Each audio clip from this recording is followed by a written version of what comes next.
बात मुद्दे की, मैं हूं आपके साथ लावनी। जिस देश में संसद को लोकतंत्र का मंदिर कहा जाता हो, जिस देश में संविधान के अनुरूप संसद के अंदर जनप्रतिनिधियों को जनता से जुड़े हुए विकास के मुद्दों पर विचार विमर्श करना होता हो, क्या वाकई वहां पर उस लोकतंत्र में संसद को जनता के जनप्रतिनिधि मंदिर मान रहे हैं? तस्वीरें तो कुछ ऐसी ही बन रही हैं। मॉनसून सत्र की शुरुआत हो चुकी है। आज मॉनसून सत्र का दूसरा दिन था। इतना हो हंगामा हुआ कि संसद के सत्र को दूसरे दिन भी कल तक के लिए स्थगित करना पड़ गया। सीधे सीधे विपक्ष अपने अड़ियली रवैये पर बरकरार है। सुषमा स्वराज, वसुंधरा राजे, तमाम लोगों को लेकर सीधे सीधे इस्तीफा मांगा जा रहा है और सरकार, सत्ता पक्ष अपने अड़ियल रुख पर कायम है। उसका सीधा कहना है कि चर्चा के लिए तैयार है, इस्तीफे की सरकार हम नहीं है। इन सब के बीच में बड़ा सवाल यही उठ रहा है कि हम जिसे संसद कहते हैं, क्या वाकई वहां पर जनता के ये जनप्रतिनिधि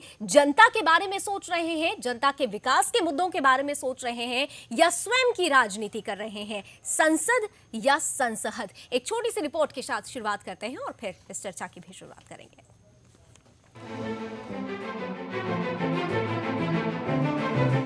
जहां से देश की दशा और दिशा तय होती है, जहां से लोकतंत्र की आस्था को मजबूती मिलती है, जहां से देश का भविष्य तय होता है, जहां देश के भाग्य विधाता बैठते हैं, उस पवित्र मंदिर में ना देश की ना जनता की तर्ज पर काम होता है।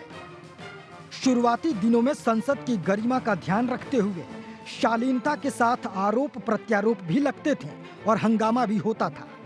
लेकिन 1977 में जनता पार्टी की सरकार आने के बाद पक्ष विपक्ष में टकराव बढ़ने लगा। सदन में सत्ता पक्ष के खिलाफ विरोध लोकसभा की अवनति नहीं मानी जाती। लेकिन सवाल है कि लोकतंत्र में सरकार चलाने के लिए विपक्ष के सकारात्मक सहयोग की जरूरत होती है। इसी सकारात्मक सहयोग की कमी पिछले दशक में कुछ ज्यादा ही देखने को मिली है। लोकसभा में होने वाले हंगामे से आहत पूर्व लोकसभा अध्यक्ष सोमनाथ चटर्जी तो यहां तक कह गए थे कि भगवान करे आप सब चुनाव हार जाएं। उपराष्ट्रपति हामिद अंसारी ने संसदीय इतिहास की सबसे कठोर टिप्पणी करते हुए सदन को अराजक लोगों का समूह करार दिया था।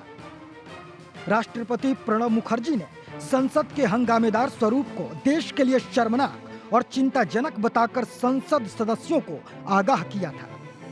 नीतियों को लेकर होने वाला टकराव लोकतंत्र का अंग माना जा सकता है, लेकिन टकराव संसद के बाहर भी तो हो सकता है। संसद को अपना काम करने का अवसर दिया जाना चाहिए। लोकतंत्र तभी परिपक्व होगा।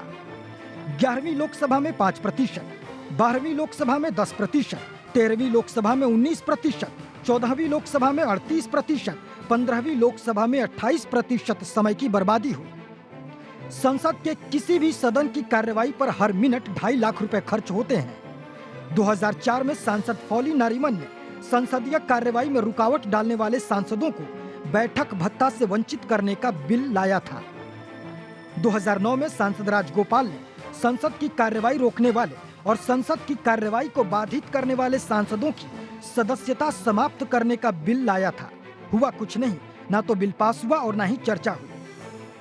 सवाल है कि जनता के टैक्स से एकत्र गाढ़ी कमाई पर लोकतंत्र के पहरेदार कहे जाने वाले जनप्रतिनिधियों को उनके कर्तव्यों का पाठ पढ़ाने के लिए कड़े कानूनों की जरूरत है। Bureau report, Sudarshan news.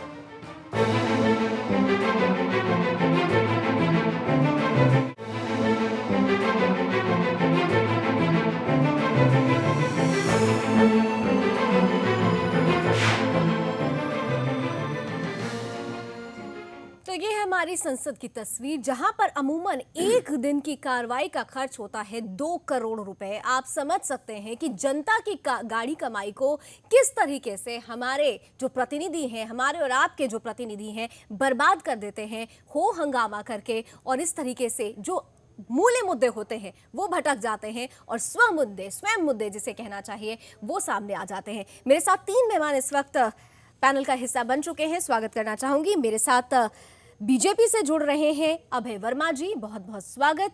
Congress की तरफ से मेरे साथ इस पैनल का हिस्सा हैं आदेश भारद्वाज जी, बहुत बहुत स्वागत। और साथ ही साथ जाने माने वरिष्ठ पत्रकार अनिल नरेंद्र जी भी इस पैनल का हिस्सा हैं, बहुत बहुत स्वागत। शुरुआत आदेश जी आज आपसे करूंगी। अमूमन मैं बीजेपी से सवाल करती हूँ शुरुआत में, लेकिन आज आपसे सवाल करूंगी। हम आज आपने देखा हो हम बात कर रहे हैं संसद या फिर संसद। आज जो तस्वीरें आप लोगों की तरफ से दी गई है, क्या वाकई आपको लग रहा है विपक्ष ऐसा होता है? आपको जनता के मुद्दे नजर नहीं आ रहे हैं, स्वयं के मुद्दे ज्यादा नजर आ रहे हैं? नहीं, ये स्वयं का मुद्दा नहीं है, देश का मुद्दा है। क्या देश का मुद्दा ये है? देश का मुद्दा इसलिए कि विपक्ष की एक भूमिका है, सांसदों की अपनी एक भूमिका है, और अगर सरकार अपने दायित्व से भटक जाए, सरकार किसी भ्रष्टाचार एक व्यक्ति को बचाने के लिए इस सदन के कार्रवाई को बाध्य करने के लिए मजबूर कर दे, कहाँ बाध्य कर रही है सरकार? आप ये बताइए, सरकार कह रही है आप चर्चा करिए, आप कह रहे हैं नहीं पहले इस्तीफा दीजिए, तब इस्तीफा दिलवाइए, फिर हम चर्चा करेंगे। सरकार तो अपनी बात तो सामने रख रही है, कीजिए चर्चा। चर्चा अपनी जगह पे है और निष्पक्ष जांच जो है वो अपनी जगह पे। और निष्पक्ष जांच तभी हो सकती है कि जिस व्यक्ति के ऊपर इस तरह के गंभीर आरोप लगे हैं, जिस व्यक्ति के अगेंस्ट इतने सारे एविडेंसेस मिले हैं, उस व्यक्ति को सबसे पहले पद से हट जाना चाहिए। और सच्चाई है कि अगर वो व्यक्ति पद से ना हटे तो प्रधानमंत्री का दायित्व बनता है कि वो उनसे उसका इस्तीफा ले और निष्पक्ष जांच होने दें और सदन के अंदर इसकी चर्चा भी करें। लेकिन सरकार का अड़ियल रवैया जो है वो आज 2 दिनों से नहीं, अब से 15 दिन पहले राजनाथ सिंह जी ने एक प्रेस के अंदर कहा था कि इस सरकार में इस्तीफे नहीं होते, उस दिन नजर आ गया था। सब दलों की बैठक जो बुलाई गई थी उसके अंदर हमारे माननीय गुलाम नबी आजाद जी ने बिल्कुल स्पष्ट कर दिया था सरकार को कि जब तक ये इस्तीफे नहीं होंगे हम सदन के अंदर इसका विरोध करेंगे। हमारी भूमिका बिल्कुल स्पष्ट है। आदेश जी, एक सवाल का और जवाब दे दीजिए। आप विरोध करते रहिए, लेकिन विरोध के स्वर आगे उठाने के लिए आपको विपक्ष में एकजुटता चाहिए होगी। आप मात्र 44 पर सिमट गए हैं। आप देखते हैं बीएसपी, एसपी जो तमाम विपक्षी दल है उनकी तरफ। आप खुद आज देख रहे हैं कि आज आपके ही साथ के जो लोग थे, समाजवादी पार्टी की तरफ से कहा गया कि चर्चा करते हैं, इस्तीफे की बात छोड़ देते हैं। सीधे सीधे एनसीपी की तरफ से कह दिया गया कि मुद्दों को भटकाए नहीं, जनता के जो विषय है उनको भी लाना होगा, इसलिए चर्चा कर लेते हैं। तो अब तो आप में भी एकजुटता नहीं दिख रही है और आप कह रहे हैं आप विरोध के सुर बुलंद करते रहेंगे। लावनी जी, हमारे साथ कई दूसरी गैर कांग्रेसी राजनीतिक पार्टियां हैं, लेकिन मैं आपको स्पष्ट कर दूं कि हमने डे 1 जब शपथ लिया था उस दिन हमने कहा था कि हमारी संख्या 44 हमारे लिए महत्वपूर्ण नहीं है, लेकिन एक पार्लियामेंट का अपना दायित्व है, अपनी जिम्मेवारी है और उसकी जिम्मेवारी का निर्वाह उसको पार्लियामेंट के अंदर करना है। हम तो 44 निर्वाह करना चाह रहे हैं। आपके सांसद स्वयं राहुल गांधी जी वहां पर भी मौजूद थे, तमाम लोग काली पट्टी बांधकर चले गए थे। क्या यही है मर्यादा, यही है दायित्व? बिल्कुल बिल्कुल, लोगों के सामने सच्चाई आए, यही हमारा दायित्व है। सरकार पद से भटक गई है। काली पट्टी लेकर पहुंचते हैं, प्ले कार्ड्स दिखाते हैं, मुद्दों पर आप गर्मा गर्मी करते हैं, लेकिन क्या आप जान रहे हैं कि अभी तमाम ऐसे बिल हैं जो जनता को समर्पित करना है? क्या उन मसलों पर चर्चा नहीं होनी चाहिए? सबसे बड़ा अंतर यही है कि प्रधानमंत्री जी को और भारतीय जनता पार्टी के शीर्ष नेताओं को सोचना चाहिए कि क्या एक व्यक्ति जिसके ऊपर दुनिया भर के आरोप लग रहे हैं वो महत्वपूर्ण है या ये तमाम बिल महत्वपूर्ण है जिनसे भारत के लोगों का हित जुड़ा हुआ है? ये हमें नहीं, प्रधानमंत्री को और सरकार को सोचना होगा। अभय वर्मा जी के पास जाऊंगी। अभय वर्मा जी, आज एक तरीके से अगर देखा जाए तो जिस तरीके से विपक्ष पूरी तरीके से तैयारी में नजर आ रहा था, लेकिन कहीं ना कहीं से बैकफुट पर नजर आया जब उनके ही लोग उनका साथ देने के लिए अलग हट गए। एक सवाल आप लोगों के लिए बनता है, तमाम जो लोग हैं, आप जनता के लिए, जनता के मुद्दों के लिए बात करने की बात कर रहे हैं। मुझे याद है कि जब आप लोग विपक्ष में थे और पवन बंसल जी और अश्विनी कुमार जी का मुद्दा आया था तो आप लोगों ने तब तक सदन नहीं चलने दी थी जब तक कि उनका इस्तीफा नहीं दिया गया। कुछ ऐसी ही परिस्थिति तो आज बन रही है। क्या आप भी लोगों को भूल गए? दोनों परिस्थिति में बहुत अंतर है। मैं कांग्रेस के साथी को याद दिलाना चाहूंगा कि संसद में हंगामा और संसद नहीं चलने से इन्होंने कोई रिजाइन नहीं किया। इन्होंने रिजाइन तब किया जब इनके मंत्रियों के खिलाफ मुकदमा दर्ज हुआ। इन्होंने रिजाइन तब किया जब सुप्रीम कोर्ट ने इनके खिलाफ टिप्पणी की। बिल्कुल, ये मैं ऑन ओथ कह रहा हूं, ऐसी कोई घटनाएं नहीं है। और एक कहावत है, सूप हंसे छलनी को जिसके खुद 76 छेद हैं। आज उत्तराखंड की जो रिपोर्टें आई है वो किसी से नहीं छुपा है। उस पे क्यों नहीं बयान दे रहे हैं? वहां के अपने मंत्री और मुख्यमंत्री को क्यों नहीं हटा रहे हैं? सवाल ये है, देखिए यहाँ पे तो एक बात इन्होंने मेरी बात पूरा होने, मेरी नहीं, बैकफुट का विषय नहीं है, विषय है तथ्यों पे आधारित आरोप। अभी कांग्रेस के भाई ने कहा सच्चाई आना चाहिए। यही बात तो हम कल से चिल्ला के सांसद में कह रहे हैं कि जनता को सच्चाई जानने का अधिकार है। और जनता कैसे जानेगी? जब संसद में इस विषय पे चर्चा होगा। चर्चा ये कराना नहीं चाहते क्योंकि इनके खुद 76 छेद हैं। इनके कार्यकाल में बड़े बड़े मंत्री 1,78,000 करोड़ जैसे घपलों में इन्वॉल्व रहे। मनमोहन सिंह जो प्रधानमंत्री रहते हुए कोयला मंत्रालय में इतना 2 लाख करोड़ से ज्यादा का घपला किया। ये क्या बात करेंगे? इनको हिम्मत नहीं है संसद में चर्चा करके दिखाए ना। इनके एक एक प्रश्नों का ठीक ठीक जवाब मिलेगा। और स्वयं सुषमा जी के खिलाफ इन्होंने जो आरोप लगाए हैं, सुषमा जी स्वयं इस बात पे अपना बात रखना चाहती हैं, लेकिन ये नहीं चाहते कि जनता तक सच्चाई पहुंचे। चलिए ठीक है, मैं आऊंगी आपके पास आदेश जी, लेकिन मेरे साथ अनिल नरेंद्र जी जुड़े हुए हैं। एक बात स्पष्ट कर दूं कि अभी अभय वर्मा जी आपके स्टूडियो में बैठ के जो है गुमराह करने का प्रयास कर रहे हैं। गुमराह कहाँ कर रहे हैं? पवन बंसल जी रहे हो, उनके ऊपर व्यक्तिगत आरोप नहीं था, हार से अभी तक उबर नहीं पाए और उन्होंने बगैर एफआईआर के उन्होंने इस्तीफा दिया। अश्वनी कुमार जी जो थे बिल्कुल मुकदमा दर्ज हुआ, इस्तीफा दिया, उसके बाद इस्तीफा दिया, अगर एफआईआर का इस्तीफा दिया था। पवन बंसल जी के भांजे को अरेस्ट किया था। मैं आपको बताना चाहता हूं और आपके दर्शकों को बताना चाहता हूं, गुमराह कर रहे हो। और जो इन्होंने एक बात बताना चाहता हूं, आप चुनाव के हार से अभी तक उबर नहीं पाए और आप चाहते हो कि कांग्रेस के लाइन में बीजेपी को खड़ा कर दें। ऐसा नहीं होगा। जीत के नशे से भ्रष्टाचार नहीं हो सकता। जीत के नशे में देश के लिए विकास किया जा सकता है। आप भ्रष्टाचार कर रहे हैं, भ्रष्टाचार नहीं, आप बचाने का प्रयास कर रहे हैं। आप अपने लाइन में खड़ा करना चाहते हैं, इसके अलावा आप कुछ नहीं चाह रहे। ठीक है अनिल नरेंद्र जी, आप देखिए कि हमारा स्टूडियो भी संसद भवन का एक परिसर बन रहा है, जिस तरीके से यहाँ पर आरोप प्रत्यारोप हो रहा है, लेकिन आपसे मैं समझना चाहूंगी, आप स्थिति को समझ रहे हैं, आप पुराने पत्रकार हैं, क्या वाकई संसद की मर्यादा की बात तो हमारे देश के जनप्रतिनिधि करते हैं और जनता की भी बात करते हैं? आपको लगता है चाहे वो वर्तमान सरकार हो या बीती सरकार हो, क्या वाकई संसद की मर्यादा का पालन हो रहा है? देखिए लावनी जी, कटु सत्य तो ये है कि इस हमाम में सब दंगे हैं। जो पहले सरकार थी वो भी, उनके ऊपर भी इसी तरह से व्यवहार होता था, इसी तरह से आरोप लगता था। और जो आज सरकार है वो भी वही रवैया अख्तियार कर रही है।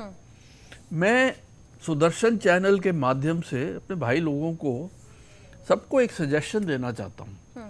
पार्लियामेंट को इस युद्ध का एक मीडियम ना बनाया जाए।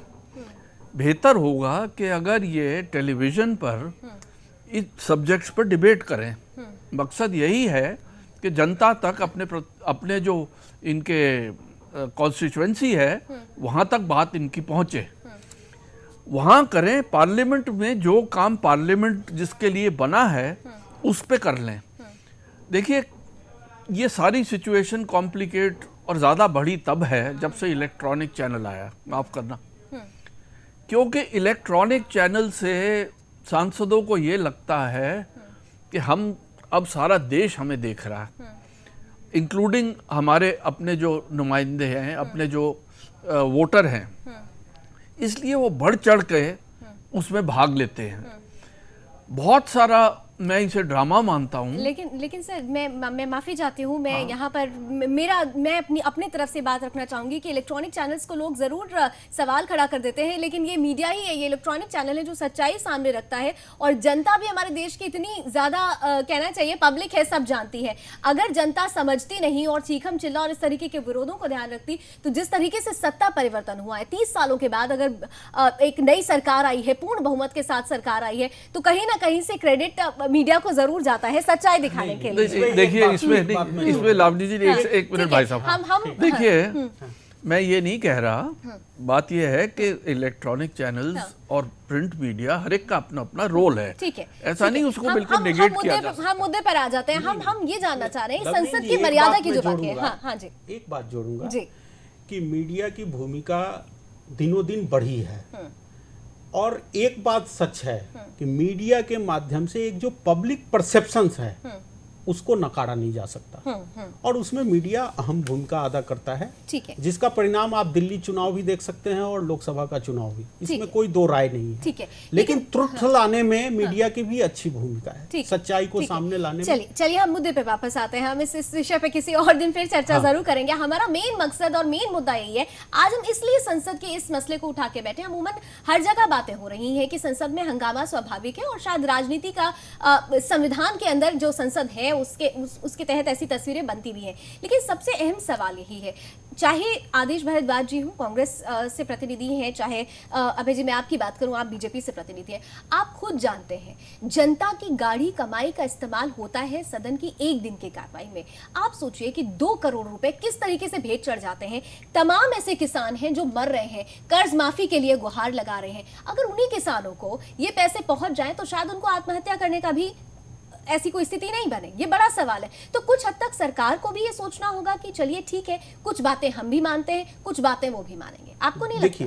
देखिए ये सबके लिए महत्वपूर्ण प्रश्न है, लेकिन कल जब राज्यसभा की कार्रवाई शुरू हुई उसको बहुत गौर से देखने की जरूरत है। सिर्फ 5 मिनट की वो कार्रवाई थी और आनंद शर्मा जी जो कांग्रेस के प्रतिनिधि थे, उन्होंने सबसे पहले खड़ा होकर ये कहा कि इस प्रकार की घटनाएं विदेश मंत्री के खिलाफ है और इस पे हम चर्चा चाहते हैं। अभी आनंद शर्मा की बात पूरी नहीं हुई थी और नेता पक्ष जो हैं अरुण जेटली जी, उन्होंने खड़ा होते ही कहा कि बिल्कुल चर्चा होनी चाहिए, चर्चा के लिए हम तैयार हैं और अभी चर्चा शुरू की जाए। आप देखिए इंटेंशन गवर्नमेंट का, 1 मिनट भी बर्बाद नहीं किया जाए। आपके मन में कोई बात है, आपके कोई आरोप है, और उन्होंने ये भी कहा कि विदेश मंत्री जी स्वयं आके इनके बातों का जवाब देंगी। फिर रह कहाँ गया?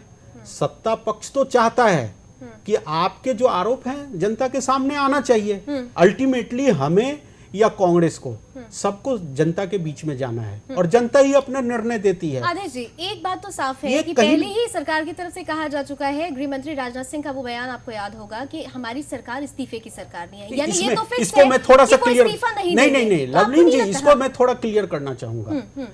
हमारी सरकार इस्तीफा की नहीं है, क्योंकि हमारी सरकार भ्रष्टाचार में लिप्त नहीं है। हमारी सरकार पे कोई भी हीनियस क्राइम का आरोप नहीं है। लावनी जी, अब अभय जी को याद होगा और याद होना भी चाहिए, ये तो 1 साल पहले अभी जश्न मना रहे थे 1 साल पूरा होने पे, लेकिन 1 साल से पूर्व के सारे घोटाले हैं। जश्न मना रहे थे ये कि 1 साल के अंदर कोई करप्शन नहीं है। 1700 करोड़ रुपए ललित मोदी लेके भागे, उसको कंफर्ट लेटर और इंग्लैंड से किस तरह से भागने की अनुमति सुषमा स्वराज ने दिलाई। आप किसानों के हितों की बात कर रही थी। 52 लोगों की हत्या हो चुकी है और वहां पे कितने बच्चों को जो मेरिट में आ सकते थे उनका भविष्य जो अंधकार की तरफ चला गया है। ये उन्हीं के लिए लड़ाई लड़ी जा रही है पार्लियामेंट में। जो हम लड़ाई लड़ रहे हैं वो उन्हीं किसानों की, उन्हीं गरीबों की, उन्हीं पिछड़े लोगों की लड़ रहे हैं कि 1700 करोड़ रुपए के दोषी को भारत में लेके आया जाए, उस पैसे को भारत में लेके आया जाए, लेकिन उसको भारत में लाने के बजाय उसको भगाने में मदद की जा रही है। मैंने सवाल किया था सीधा लवलीन जी,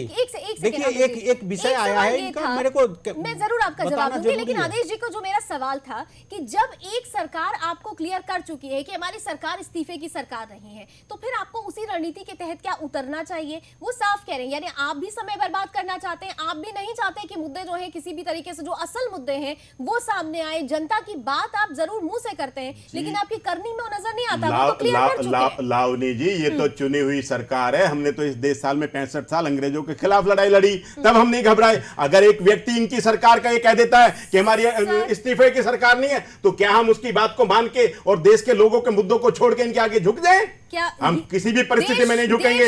हम देश के लोगों के हितों की रक्षा करने की हमारी जिम्मेवारी है और हमारा दायित्व, हम उस दायित्व पे पूरी ईमानदारी से खड़े हैं। समर्पित करना है आदेश जी। वो बिल हमने इससे पहले किए ना। 7 साल इन्होंने जो है LIC का और दूसरे बिलों के ऊपर विरोध किया, लेकिन ये लेके आए पिछले पार्लियामेंट के अंदर। हमने कितने बिल पास कराए, लेकिन सरकार को इनको, अब आप उनको भी पास कराने दीजिए। आप लोग जो हंगामा कर रहे हैं पास कराने दीजिए। 24 बिल है जिसमें सबसे ज्यादा है तो आपका भूमि अधिग्रहण बिल है। पास कराने की जिम्मेवारी अगर पार्लियामेंट में हमारी है तो सरकार का भी उतना ही दायित्व है। और सबसे पहली ईमानदारी है सरकार की और हमारी कि कम से कम सरकार के अंदर इतने बड़े पदों पर अगर कोई भ्रष्ट व्यक्ति बैठा है तो उस व्यक्ति को सबसे पहले दरकिनार किया जाए, उसकी जांच करें। आप काउंटर कर लीजिए, फिर मैं अनिल जी के पास आऊंगी।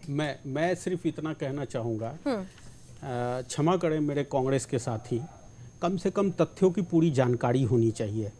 ललित मोदी 1700 करोड़ लेके भागा या नहीं भागा, वो इनके सरकार के टाइम में भागा, 2010 की बात 10 में भागा, और 14 तक इन्होंने कोई कार्रवाई नहीं किया। एक मिनट आदेश जी, बात पूरा होने दीजिए, बात पूरा होने दीजिए। अरे कुछ नहीं किया आपने, कुछ नहीं किया, एक्शन लिया, कुछ नहीं किया। हमारी विदेश मंत्री ने इंग्लैंड को लेटर लिखा जिसके अभय जी आप गुमराह करें लोगों को। ऑर्डर है, हमारी कोर्ट के ऑर्डर में लिखा हुआ है, हमारी सरकार में लेटर लिखा गया कि अगर ललित मोदी को इंग्लैंड से बाहर जाने की अनुमति दी जाएगी तो उस इंग्लैंड और भारत के संबंधों में खटास आएगी, जिसके कारण इंग्लैंड ने उसको बाहर नहीं जाने दिया। और सुषमा स्वराज जी को एक पत्र लिखना पड़ा कि अगर आप ललित मोदी को बाहर जाने की अनुमति देते हैं तो भारत और हिंदुस्तान, इंडिया और इंग्लैंड के रिश्तों पे कोई प्रभाव नहीं पड़ेगा। ये अंतर है हमारे और आप में। आपने उसको भागने के लिए कहां भागा? अभी भी इंग्लैंड में है, आपको पता ही नहीं है कुछ। 13 देशों में वो घूम के आ रहा है, 13 देशों में वो घूम के आ रहा है इंग्लैंड में। नहीं देखिए, उसको 1700 करोड़ रुपए को आपके बीजेपी के नेता जो है 10 रुपए के शेयर में 96,000 रुपए के शेयर में इसी पैसे को आप लोग प्राप्त कर रहे हैं कि उसके 10 रुपए के शेयर को ललित मोदी ने खरीदा 96,125 रुपए का, इसलिए आपने उसको भागने दिया। और भारतीय जनता पार्टी के भागने कहां, भारतीय जनता पार्टी के लोग पैसे को हिंदुस्तान में किस तरह से लेके आ रहे हैं। मुद्दे को भटका रहे हैं आप, मुद्दे को भटका रहे हैं। सीधे मैं जितना साधारण सवाल कर रही हूँ, उसी असाधारण तरीके से आप दोनों लोग प्रतिक्रिया दे रहे हैं। ये तो सबके सामने है कि 10 रुपए के शेयर आपके रॉबर्ट वडेरा ने क्या किया? भारतीय जनता पार्टी के इतने बड़े नेता की कंपनी से वडेरा ने क्या किया? 96,125 में खरीदा है। उस 1700 करोड़ रुपए को भारत के लोगों को देने के बजाय, सरकार को दिलाने के बजाय अपने निजी खातों में लेके आया जा रहा है। इसलिए हम इसका विरोध कर रहे हैं। आपके रॉबर्ट कमाई का पैसा भारत के लोगों का है, भारत के किसानों का है। आपसे जानती हूँ, ये बार बार हम यही बोलेंगे कि आप देखिए एक मसले को लेकर किस तरीके से विपक्ष और सत्ता पक्ष तेवर तीखे कर लेता है। लेकिन एक सवाल यहाँ पर उठ रहा है, जिस तरीके से इस बार कांग्रेस की तरफ से जो तमाम मुद्दे उठाए जा रहे हैं या जो जिस रणनीति के साथ वो उतरी है, क्या आपको लग रहा है कि अभी से ही एक प्लेटफॉर्म, एक बेस बनाने की कोशिश की जा रही है कांग्रेस की तरफ से? क्योंकि जिस तरह से उनको हार जो मिली है, 44 पर आकर सिमट गए, आपको लगता है कि क्या एक बेस बनाने की कोशिश की जा रही है अभी से? देखिए, इसमें मैं तो क्या कहूंगा, पर इनके सहयोगी पार्टी के कुछ लोगों ने ये कहा कि कांग्रेस जिद पकड़ी हुई है। इस जिद को छोड़िए। और मुझे वैसे पर्सनली ये नहीं समझ आता कि आरोप लगे हैं, उस पर डिस्कशन के दौरान आरोप कितने सिद्ध होते हैं, कितने नहीं होते, इसमें क्या ऑब्जेक्शन हो सकती है। अब बात यह है कि ये आरोप लगा रहे हैं, अब आज दूसरे पक्ष ने इनके ऊपर, इनके मुख्यमंत्रियों पे आरोप लगाना शुरू कर दिया। तो ये खेल कोई देश के हित में तो हो नहीं रहा। अब मैं तो सबसे ही अपील करूंगा कि आप संसद को चलने दें, डिस्कशन, बहस होने दीजिए, और उसमें जो तथ्य उभर कर आते हैं उस पर फिर कार्रवाई होनी चाहिए। महज आरोप लगाने से साबित नहीं हो जाता जुर्म। और ये प्रथा दोनों के लिए ही, हरे दोनों के लिए है। दोनों के लिए, दोनों ही करते हैं। आदेश जी, तो हमने कहा कि पहले इस्तीफा हो जाए, जांच हो जाए। आदेश जी, अनिल जी से पहले आप अपने एक सहयोगी की बात सुन लीजिए। मैं अनिल जी की एक बात को स्पष्ट कर दूं, जो उन्होंने उत्तराखंड के बारे में बताया, तो वहां के मुख्यमंत्री ने कहा है कि 7 दिन के अंदर अंदर हम इसकी जांच कराते हैं और इसकी रिपोर्ट देते हैं। वो दूध का दूध, पानी का पानी हो जाएगा। उन्होंने माफ करिए, उन्होंने ये नहीं कहा, उन्होंने ये कहा कि महज आरोप लगाने से सिद्ध नहीं हो जाता। नहीं, उन्होंने कि भाई कोई ये जो है, नहीं वो बेशक जिन घोटालों की बात कर रहे हैं उस पर भी तो जांच शुरू हो गई। आज आप व्यापम की बात कर रहे हैं, सीबीआई को जांच करने से दिए गए आप तमाम मसले पर। आपके प्रदेश किसी एक व्यक्ति पे आरोप है, और हमारे किसी दोस्त को बता देने से, हमारे किसी दोस्त को कह देने से सुषमा स्वराज जी का, शिवराज सिंह जी का, वसुंधरा राजे जी का, मुंडे जी का, इन तमाम लोगों के दोस्त कम नहीं हो जाते। जो है यही तो हम चर्चा कर लो। आप सिर्फ लोगों का ध्यान भटकाने के लिए कहीं ना कहीं में बदनाम करने की बात कर रहे हैं, लेकिन हम तो कह रहे हैं कि 7 दिन के अंदर रिपोर्ट आ जाएगी। हमारे मुख्यमंत्री ने जांच रिपोर्ट बैठा दी है। अच्छा जी, चलिए छोटे सा ब्रेक ले लेते हैं, ब्रेक के बाद लौटते हैं तो फिर चर्चा को व्यक्तिगत आरोप स्वराज जी पे, वसुंधरा जी पे, 52 लोगों के